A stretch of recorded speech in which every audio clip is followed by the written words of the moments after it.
Okay, pads are now in place.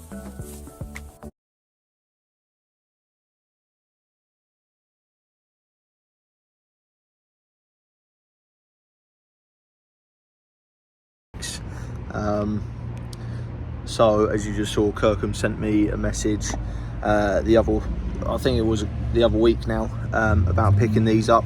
I went down there a couple of days after he messaged me that, picked them up. They came off an R53. This is the setup, screwdriver in the vent. That way when I go to loosen this, it will twist so much and then I'll be able to get that off. Get that in there. Can't find the hammer, so old ratchet, just crack that on. Now, I don't want to snap that bolt because I can reuse it. What I might have to do is get a bit of heat on there. So here we go. I now can't get the socket out of the bolt, but if I can just heat it up enough that comes free, I'm not too bothered.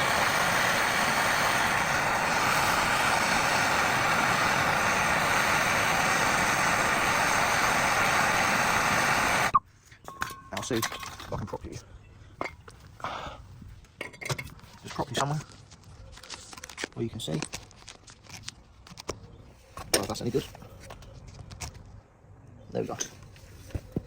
So, get that on. Oh, that's snapped.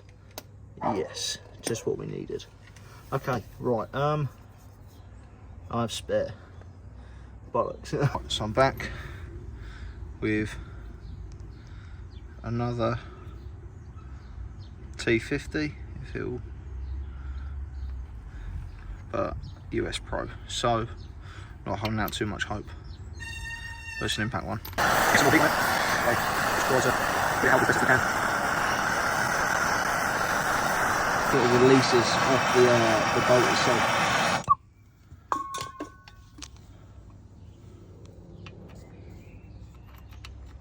Chuck that on there.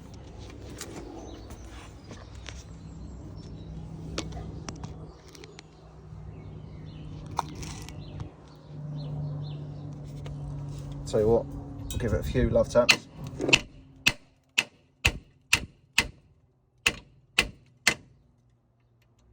Send this in there. Try not to burn ourselves. And then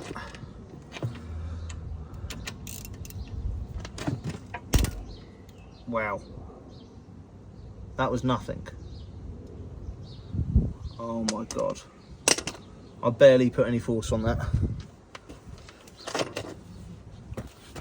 Right, I don't know where we're going to go with this. As you can see, that is putting up a fight. I've gone through two T50s. I had a spare, which was an impact one.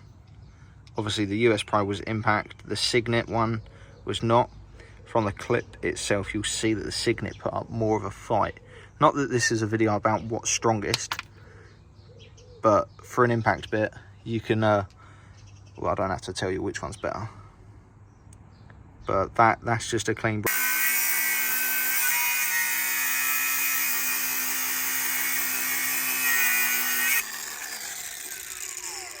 We're now drilling that out. I'm hoping it goes pretty plain sailing. As long as I can get that out, I'll then be able to change everything else. I actually saw last night that the main difference between the R53 stock caliper and the R56 is the fact that there's no actual retaining clip for the caliper retainer spring, or whatever you call it, I'm not too sure. So if you're ever worried or confused, if you've been told that you've got the bigger brakes and you've got this, just know that you haven't got the bigger brakes, as they don't come with it for some reason. I'm not too sure why. It's just one of them things. Right, so I finally got the screw thing out, whatever was left of it. These drill bits were absolutely shot, so what I'd done was drill as much as I could with a small drill bit, if you can see in there, and then absolutely annihilate it with a pry bar and a hammer. And now she comes off. So all that we're going to do now is in there, get the pry bar, just sort of wedge it there and pull it back, and that will compress the piston just like so. That way that's fully loose. All that we've got to do is the Allen keys in there, God forbid if they snap, take them carriers off, disconnect the brake line. I've got some braided line on order, but they're taking ages to turn up, so that's that really. Right, so trying to get this top carrier bolt off and the bottom one, and it's a 17mm, which is kind of weird. I thought it'd be 16, but it started rounding, so I had to get one of my Irwin easy outs on it, and now it's coming out completely fine. I did heat it up as well, that's probably why you can see some of the paint flaking on the dust cover. So there's that one. I'll see if I can get it out by hand now. It's a bit warm, but it's working. Right, so I've managed to swap over the fitting from the old hard line to this one. Fits perfect, if you can see. Now, again, just going to feed it through, hoping that this time it actually bloody works.